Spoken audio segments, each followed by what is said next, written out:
บัดนี้เป็นครั้งที่62ตรงกับวันที่10เดือน1ปี69ข้าพเจ้านางสาวสราพรขอเป็นวาจาสาธยายพุทธมนต์ถวายเป็นพุทธบูชาธรรมบูชาและสังฆบูชาและอริยบูชาแด่องค์พระปฏิเถระเจ้าหลวงปู่สกลิหลวงปู่บุญเดชหลวงปู่ศิลาตัดครูบาอาจารย์ผู้เป็นเจ้าของทินดาวนี้ขอเทพเทวดาทั้งหลายโปรดจงอนุโมทนาในการสาธยายของข้าพเจ้าได้ขอทุกข้าคุณพระราตรีครูบาอาจารย์และเทพเทวดาทั้งหลายโปรดจงบันดาลให้สิ่งของข้าเป็นธรรมให้คุณค่าแก่การใส่แห่งมันต่อไป กุศลชุมนุมเทวดาสัมปตาจักรวาลสุตตะขันธ์ตุเทวตาสัทธะธรรมังมุนิสัสสะสันตุสัพพะโมทางสักเคกับเมตรุปิสิเลคเตสันตันอิเทวิมาเนทิเปรติจักขเมตรุวะขันเนเกหามุหิเกเตวาเจตุเทวานาเวสเมยหัตถะคะมิหันตาสันติยังมึงสร้างสันตุธรรมนัสสะกะเวมิหันตาธรรมนัสสะกะเลวธรรมนัสสะธรรมนัสสะกะเลวมิหันตา กุศลนมัสการสิกขานะโมตัสสะภะคะวะโตอะระหะโตสัมมาสัมพุทธัสสะนะโมตัสสะภะคะวะโตอะระหะโตสัมมาสัมพุทธัสสะนะโมตัสสะภะคะวะโตอะระหะโตสัมมาสัมพุทธัสสะปุโสสัจจกรีคาถานาทิเมสายังอนังพุทโธเมสานังเอเตนะสัจเจนะสัหิวสัพพะนาทิเมสายังอนังธัมโมเมสานังเอเตนะสัจเจนะโมโหติเมหุตตะปะทะนาทิเมสายังอนังสัพโคเมสานังเอเตนะสัจเจนะสัพเพเนหุตตะปะทะ บทสวดมหาการุณิโกนาโถติกาเทอาคาถามหาการุณิโกนาโถอาทัยยะสปปฏิปันนังปุเรตวาปนิสภาสัมปุระพุทธมังเอเตนะโสเชนะมโหตุสัพพะมหาการุณิกานาโถหิตายะสปปฏิปันนังปุเรตวาปนิสภาตัตโตสัมพุทธมังเอเตนะโสเชนะมโหตุสัพพะมหาการุณิโกนาโถสุขายะสปปฏิปันนังปุเรตวามิสัพพะตัตโตสัมพุทธมังเอเตนะโสเชนะมโหตุสัพพะ บทสวดมหาสมัยสุดเอวเมสตังเอกสมัยังพระกวาสเกสุวิหารติกปิอุสุตมิงมหาเวเนมหาตาภิกขุสังฆนะทัทิงประจำมันเตหิภิกขุสัตหิทเววราหันติหิตาหิตระหิเทวตาเยเวนะสัญจาหุติพระคนต่างศาสนาผู้ต่างอัตโคจตุนัสสุภัยกานังเทวนังเอตทัสสิเองตะโคปกวาสเกสุวิหารติกปิอุสุตมิง มหาวันเนมหาตาภิกขุสังฆนาสติงปัจจมันเตหิภิกขุสัตถิสัพเพวะหะหันติสหหิวะหาหิเทวตาเยภูเยนะสริมตาโหติภะคะตสัตตายาภิกขุสังฆะยานุนัมเมปีนะภะคะเตมุสกะปะอุมาอุปสังกวะภะคะตสุติเกปุจเจกสัมเมปิอัตโคตาเทวตาเสยปิมาลาภวะปุริโสสมาชิตังวะภะสังวะสาลายะภะสาลายตังภะสังสมิชิวะเอวะเทสุเทวสุอาหารหิตาปุระโตปะระหังโตปะระสุอัตโคตาเทวตาภะคะนะเอวะเทวะเอกมันตังสุเอกมันตังเทระโกเอกตาเทวตาภะคะโต หันติเกะมังคสิมหาสมิโปสมิเทวกยาสมาคตาอัคัมดมหาอิมังคัมภสยังทกิตาวะตัสสกติอะระโคอาตาเทวตาโพนโตสันติเกะมังคสิตลาภโสสมาสังหุอิตังอจุมกังสุตานิวานิดานิหะเหตวะสีนันติอินเดกตินันตติอะระโคอาตาเทวะโสสันติเกะมังคสิเหตวะกิลังสิโตปริคังอิหะกิลังโอตนะมิจาตตะนัสสิมะละตะคุมตาสุหุนตาสุหุนคติอะระโคอปลาเทวตาโพนโตสันติเกะมังคสิ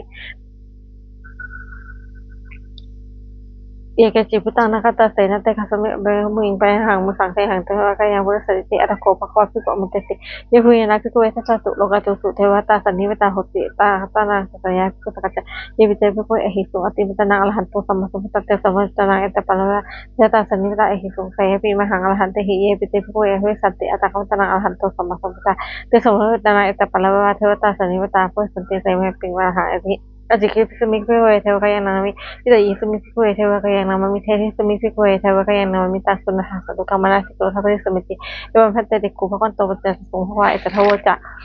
Kilo kamanu kasamiya thawa setaya setaki tang sahita sasamhita pusu salina no mahasukno utamana saputa wina pasarna kinjo setewa hawa ne kaplo ta tom te yita tha sawa ke sangne te thewa ka ya abhinta te vishana ha ko te achapamu hutha sasarang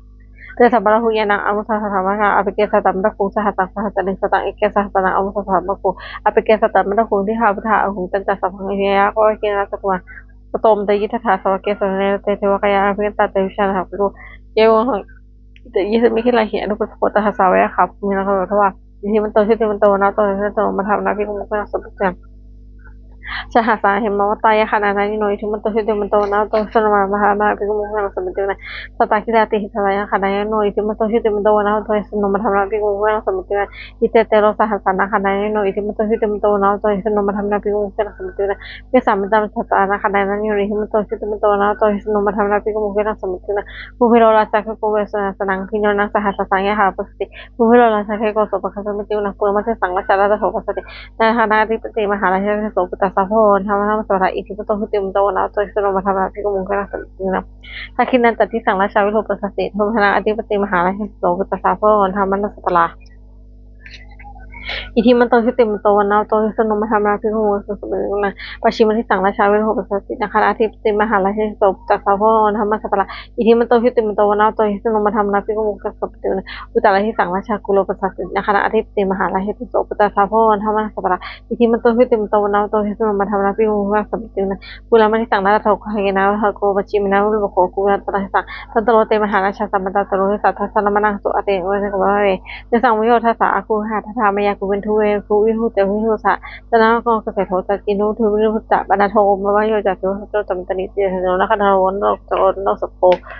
อาคุมจักสโกเจวัตเตมรุสวัจจะสะเอเจเจเนนะชะโนภาลัสปิพุทธมนาภิกขุวินัสสมิตังนะอาทาคุสาภูนะคะเจสัจจะนะคะกัมพลาตระอากูเปยคะใจปิติยมุนานะทาจาอาคุทายะโสเอลวโนมหานาโคสคะสมิตุนังเยนะคะราเสสหะสานะเตติปาจิจาวสุสโกเวสหะเจโนปัจฉาจิลาสุบันสุมังพยันตชาลาชามาสิอุปมันโตเขวังกสิวุโตสนาหิวจะหิวยันตานาคาสุบันพุทธังเจนะคะราเสสหะทานลันติที่พาจิจาวสุจักขุเวหาในนปัจฉาสิปานะสุบันมังพยันตชาลาชามาสิสนาหิวพุทธังเขมังกสิวุโตสนาหิวจะหิวยันตานาคาสุบันสัพพะพุทธังชิตาวัจนะหินาสมุทาอาสาสัตตโลตนะเสเตอิเตมันโตยะสกะละสัญจามหาสมาอาสนะพระเวกสาวปจิติสุจิตมหาชนจิสหะตันจะบุตตานังเพโรกาวาสันนิพังสนังพังพุทธคุมุสมัยานิพนันเตกุณสมิติมนังอโปปจทวีจะจะโชตวาสาขาขมุงวาลุนาวาเทวาสมมุติสัตถะมาตากรณากายกะอกุรวายสนุทัสเตหะสัทกายสเพนานะเจรุหิโนอิทิมโตชิติมโตนาโตยสนุมัทธาภิกขุมุขสัมตุนะเวทุจัสสะอริจะสัมมาจเทวินมาจหุมุสะเทวะจันทะคุปจะเพื่อสุปนิสัทเทวะเสยมคุเลกตนะขันติรุปะกวาลาหุหะกาวสุนังวสุขะกับขบุรินทะโททัสเตหะสัทกายสเพนานะอิทิมโตชิติมโตนาโตยสนุมัทธาภิกขุมุขสัมตุนะอาหากุสหกุชวาสมันสิขาลวะอาทิริกาโลทาจะวานวันสโนวะโลหะสามจะอาจนาจะสุเลรุจิราอาคูโคเสนโนทัสเตหะสัทธาคายสัพเพนะอิทิมโตชิติมโตนาโตยสนุมัทธานาภิกขุมุขติมนังสมณามหาสมณามุสานุสมากิทาปทุกะอาคูคุมุสกาอาถาคุริยเทวาเจโตสิโนปะละคามหาปะละคะอาเถอะอาคูเทวายะสิโนทัสเตหะสัทธาคายสัพเพนะอิทิมโตชิติมโตนาโตยปธรรมนาภิกขุมุขสมติมนังสุกากุมหาอนาอาคูหาสหอาคาคายหาปมุขอาคูทวจักนะตถามาตามิมาตาราคชามราคมิสกายะสิโนอัฏฐายะคัมชิโนยสัสติทัสเตหะสัทธาคายสัพเพนะอิทิมโตชิติมโตนาโตยสมธรรมนาภิกขุมุขสมติมนังเขมิตายิสมาอัฏฐกาเจสิโนอภินตกาลามัสสะโจเอมาสวานิมาติโนอาโคอาคุมเลมิตาทัสเตหะสัทธาคายสัพเพนะอิทิมโตชิติมโตนาโตยธรรมนาภิกขุมุขสมติมนังสัสเตเทวนิกายสัพเพนะนิโนอาคชุงเกเทหะสหวัชชามะคลังโอคติมัสสังสังโฆตนาคันจะทวัสสะ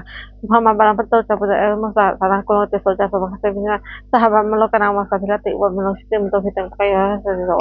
กัสสะอิสระกูปัญจกสุติโนเตสัจจัมโตอาคาหะโตโปริโตเตสัพเพเอมิเตสิเทเทวะมะมะเกมาลัสนะอภิกันิปนะมะสะเนียยะหาเป็นหะละมะทะละเคนะปะทังโวสมตาปะระหะมะโมหุจะหะกตินังอิติจะธรรมะเสโนปะหัสสีอันนี้มาแล้วจะหัดจัดสังกัดเราเพลวังยะทัพปุสโกมโกทันในเจสุโกจะหาสมสติสังกัดวเสตั้งแต่สัพพังอภิญญาว่าเกณฑ์จกุมาตโตมตีจะหาสวัสดิ์สันเนเตมาลัสนะอภิกิตาเดวิชันนะทุกคนแต่อาจจะประมาลงสุดท้ายสัตนังวิหารปีปังนุเสงอชิยงสเพวิชต่างๆมาเพตยาสิโนพุทธันเตหิตาปุเตหิตวกาชเนสุตติบทสวดจุลชายะก่อนประกรณ์นเมพุทธเตจสารดันนายะธรรมิกาตเรชปสิริปสิเทวนาลยะปะเมสุราสินิพมาจอินทะจะตุโลกาคัมภีรคากาสมุทาพุตุงคังคาจะสัมภาชยะกังปสิทธิพวันตุเตชยะชยะทลานิทลานิอุทธินาทีนาทีชยะข้าคนทักคนนั้นนิสัยเสนามุสระสุติชยะชาคัมภีรสมภีคาเฮทนาคีปิสัจจพุทธกาลิชยะชาทุนิมิตาโลกีชยะชาสิงคีทุขันนมุขจาชยะชาอุรุขมัสตาชยะชาจามริภาคาลุกาคันโทชยะชาข้าชนคนนัตุลงสุกาลาผู้ชงสะทิหพยาสิตาชยะชาอุรุนขยาตาชิตาจาสนาลิบุลาสตินาริชยะชาสุขชีวีชยชยธานิตเลสัทธาชยชยธานิสันติสัทธาชยชมังคลาสาขาปวะเกชยชอุรุนายเขชยชลาคเสพุละเตชาชยชพเมนทคณาชยชราชาธิยาสัจชัยชยชปทุสัพพังชยชอาหารตาพุทธสัพวังชยชมโหสุโรทลินฮัลโลฮลินเทวาชยชพมาลสุโกชยชนะโควินุหโควินุปโกจันมาลวิอินเทอร์นาจวนะตโยจกุโลนุเปตะอคิวายโยจะปัสสินหกุมโลนะตัสโกอัทลัสสมหาเทวเสหิตาปัทโยอิสิโนสวากาสภาเทละโมจวันตุเตชยธรรมโมจะสังโฆจะปะบาลโกจะชยกังเอเดนะพุทธะชยสัสถิพวันตุเตพุทธะเอ เตนะพุทธะเตชะนะโหตุเตชะมังคลังเชยพุทธศาสนิโตมยังสัจจวะปิมโตวะละเชยอุโคสยังพอดีมันเดวมุทิตาเชตถามาคาดามหิตุโนเชยปีพุทธศาสนิมโตมยังสัจจปปิมโตปะละเชียวอุโคสยามพุทธิมันเทวมุทิตาเจตถาอินทคานามหิตุโนเชียวพุทธศาสนิมโตมยังสัจจปปิมโตปะละเชียวอุโคสยามพุทธิมันเทวมุทิตาเจตถาเทวคานามหิตุโนเชียวพุทธศาสนิมโตมยังสัจจปปิมโตปะละเชียวอุโคสยามพุทธิมันเทวมุทิตาเจตถาสุปนคานามหิตุโนเชียวพุทธศาสนิมโตมยังสัจจปปิมโตปะละเชียวอุโคสยามพุทธิมันเทวมุทิตาเจตถาสุปนคานามหิตุโนเชียวปีพุทธศาสนิมโตยังสัจจปปิมโตปะละเชียวอุโคสยามพุทธิมันเทวมุทิตาเจตถาสุปนคานามหิตุโนเชียนโตปุญญามะเลสกนามหิตุโนเอวังตวังวิหโยหิเชยงสุมิคะเลอปะวิชินะเกสิโสวิโภคะเลอภิเสกเกอภพพนังอภพโมวกติสุนัขตังสุมังคลังสุภูตังสุหุตังสุนัขโนสุภูโตจะหุยังพระสัมมาสัมพุทธสุปะทักกินังกายกัมมังวาจากัมมังปะทักกินังมโนกัมมังวัฏทิมิเตปะทักกินังนิกตวานะพันเตปะทักกินังเนถาลธาสุขิตาวิหาปุสสันอโลคาสุขิตาโหหาสัพเพปิยปิติมุอันโตหันโตเยเทวะสังอภิคเนอธิกตาดีคายุคาสทาโหตุสุขทาโหตุสุขทาละขันตุสัพพะนังละขันตุสัพพะนังยากาจิปัฒนาเตสังอุปเทนตุมลลธายุตากาเลปวัสตุวสังสาราหากาเอาคาปัจจุบันทวะเตสังวนาตุสัพพะกายาสุขังจิตาสุขังอลาตุละหาละหังปุสุธรรมะยะมาสุตังเอวัมเตสุตังเอกังสมัยภวะสาวันที่ยังวิหารติกเตชวะเนอธาปิกสะอลามิตานะโคภควะวิปุอมันเตติภิกขุติทันเตติเตภิกขุเอ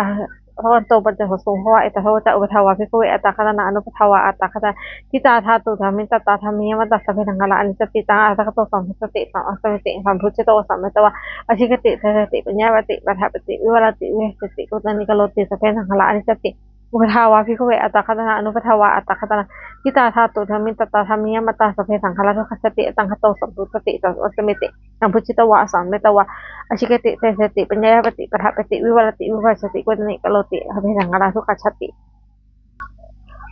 อุปทาวาภิกขเวอัตตคัตนังอนุปทาวาอัตตคัตนังอคิตาธาตุธรรมิตตาธรรมิยมัตตาสเปตังนะอนัตติตังอัตตคโตสัมพุสติสัมเมติสัมพุทธวาสัมเมตวะอชิกติเตติปัญญาปฏิปทัปติวิวรติวิชัยติอุตานิกโลติสเพธรรมอนัตติอิทิโมจะภควะอัตตมนาเตวิปุปันตุปสิตังอภินังเหติกุศลพันเตกะคาถาอตินังคำเมวะนามปตะเกะอนาคตังบุคคลไม่ควรทำคิดถึงที่ง่วงเราด้วยอะไรไม่พึงพงสิ่งที่ยังเราไม่ถึงยะถะปณีนันตังอะคปตังอนาคตังสิ่งใดที่เป็นอดีตและสิ่งที่อนาคตก็ยังไม่มาปัจจุบันทันโยธรรมะตัสสะตัสสะวิปัสสติอสังหิลังอสังกุปตาคุณิยามโลหุเยผู้ใดเห็นธรรมมันเกิดขึ้นเฉพาะหน้าที่นั้นนั่นเองเต็มแจ้งไม่งอแงฟังใครควบคุมควบคุมอาการเช่นนั้นไว้อาชีวะมัจจิกามันโคชยามะนังสุเอ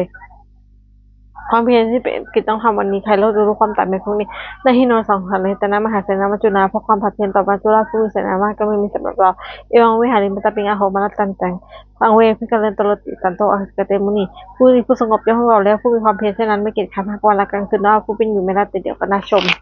บทสวดธรรมะสังเวคาปัญจคณะสัพเพสังขารอนิจจาสังขารทั้งร่างกายจิตใจและรูปธรรมนั้นเข้ามาพูดถึงสิ้นไม่มีเที่ยงเกิดขึ้นแล้วมีดับหายไปสัพเพสังขารทุกขาสังขารคือร่างกายจิตใจและรูปธรรมนามธรรมทั้งหมดสิ้นมันเป็นทุกข์ทนยากเพราะเกิดขึ้นแล้วจิตใจไปสัพเพธรรมะอนัตตาสิ่งทั้งหลายทั้งปวงที่เป็นสังขารและไม่ใช่ของเราทั้งทุกเป็นไม่ใช่ตัวไม่ใช่ตนไม่ควรถือว่าเราเป็นของเราว่าตัวตนของเราอทุวังชีวิตต่างชีวิตเป็นของไม่ยั่งยืนทุวังมรณะความตายเป็นของยั่งยืนว่าสั่งเอาที่ตาต่อฟังอันพึงเราจะตายเป็นแท้ไม่เราจะสมชีวิตต่างชีวิตของเราเป็นความตายเป็นที่สุดรอดชีวิตต่างเมนียต่างชีวิตของเราเป็นของไม่เที่ยงมรณะเมนียต่างความตายเป็นของเราเป็นของเที่ยงพระเจ้าคนเชื่อสองเวอายังกายโยชิรังข้างกายนี้ไม่ตั้งอยู่ในอาคาพิเวโนคาวัสจักวิญญาชุนโฮอาคาทิ้งสิ่งและอธิสติจากนั้นทับปะทุนซึ่งแผ่นดินกลิงคลังอีวาปฏิทนมานะท่านฝึกนิรันดร์หาประโยชน์ไม่ได้อันจังว่าสังขารสังขารทั้งหลายไม่เที่ยงหรอกพุทธวาทำไม่โนมีความเกิดขึ้นแล้วมีความเสื่อมไปเป็นธรรมดาอุวาชิวานิชันติเกิดขึ้นแล้วย่อมดับไปเกิดสังวรสุโขและความเข้าไปสงบทั้งหลายทางเถิดยิ่งแต่เพศสัตราเรื่องจากสัตว์ทั้งหลายทั้งปวงกำลังใจอยู่มะเร็งสัตว์มะเร็งเสลที่ตายแล้วก็มันจะตายแต่เทวะหังมะเร็งเสลแล้วก็จะตายเช่นนั้นเหมือนกันหน้าที่เมเอทางสัสโยความสงสัยในความตายนี้ยังไม่มีแก่เราเลยกุศลเมตตายังกิจิกุศลังกัมมังคาเพปิบัตเตหิกรังงมุนาโนมุนาโมทันตุสุตุเพื่อนตุพันโตเยเทวะอสมิงคเนอภิกตาทิคายุกาสถาหตุสุขิตาหตุทุกขปมุตตุมตาปิตาสุขิตาหตุทุกขปมุตตุสัพเพยติกาสุขิตาหตุทุกขปมุตตุสัพเพยติกาสุขิตาหตุทุกขปมุตตุสัพเพปิสาสัพเพยขาสัพเพปิตาสุขิตาหตุทุกขปมุตตุสัพเพอายะปชาสุขิตาหตุทุกขปมุตตุสัพเพนักขันตาสุขิตาหตุทุกขปมุตตุสัพเพเทวาทุกสุขิตาหตุทุกขปมุตตุสัพเพสัตตมินังชามัสตุบทสวดบูชาหลวงปู่ทวดนะโมพุทธสัตโตอคันติยะอิติปะวะนะโมพุทธสัตโตอคันติมายะอิติปะวะนะโมพุทธสัตโตอคันติมายะอิติปะวะ ปฏิคณคาถายะเทวตาสันติวิภาสินิทุเพกเลตะเลตะเลตะหิงติงทาธรรมะเทนะพุตุติกะพระหิงกโรติหาวิมันทะเลเทจมัสกาจมิกาจพิโกสารมิกาธรรมสุสกะข้ามันจะเทสันนิข้ามันจะอิสระสานะพุตาตุเกตาพุตุเตชะราพุชะอจิสัพวะสังเสชะตาโพปการิการิยาในการทำราปิจติสัพเพทุกสัสสะสัพพะยะถ้าตุตระรังสัมโมธรรมะทราจิปุกะสังโฆสมุตุสมะโคจะอทัยยะจะอิตายะอัมเหละคันตุสัทมะสัพเพปันปานิโนผู้ที่สัมบันโนเมยมาธรรมเรียโปเจเทวสนาหุตสัพเพปันนิโนปุสสะเนสมทังเวชันโตกาลเทวปวัสตุอุทิพยสัจนังสมเนตุงเวทนินตาปิจักชังอาจารย์นะคะสุปตกะทำเอวังทำเมนาราชโนปชังลังคันตุสัพพะอุสเทวตาอุชิโนคาถาทุกขปตาเจนิทุกขาพยาปตาพยาพยาทุกขปตาโสภาโสตุสเปปนิโนเอตองก็จะอัมหิปัญญาสัมปทานทางสเพเทวานุมัทันตุสัพพะสิทธิยาทางข้าตุสยาสีลังก็ตุสัพพะพนาพิราตาโหตุขจัตุเทวตากตาสุโมคนคาถาโหตุสุพังสุมังลาคัตุสัพพะเทวตาสัพพะทุภาลุภาเวนะสติโรตระโหตุสัพพังสุมังลังคัตุสัพพะเทวตาสัพพะธรรมานุภาเวนะสติโรตระโหตุสัพพังสุมังลังคัตุสัพพะเทวตาสัพพะสังฆานุภาเวนะสติโรตระสัพเพพุทธาพระปตาปัจเจกจนังพลังอรหันตานันตเตชนะขันสโตสัพเพพุทธาพระปตาปัจเจกจนังพลังอรหันตานันตเตชนะขันสโตสัพเพพุทธาพระปตาปัจเจกจนังพลังอรหันตานันตเตชนะขันสโตสัพเพพุทธาพระปตาปัจเจกจนังพลังอรหันตานันตเตชนะขันสโตสัพเพพุทธาพระปตาปัจเจกจนังพลังอรหันตานันตเตชนะขันสโตสัพเพพุทธาพระปตาปัจเจกจนังพลังอรหันตานันตเตชนะขันสโตสัพเพพุทธาพระปตาปัจเจกจนังพลังอรหันตานันตเตชนะขันสโตสัพเพพุทธาพระปตาปัจเจกจนังพลังอาหารตานัตเตชนะขันตุโสสัพเพพุทธาพระปตาปัจเจกจนังพลังอาหารตานัตเตชนะขันตุโส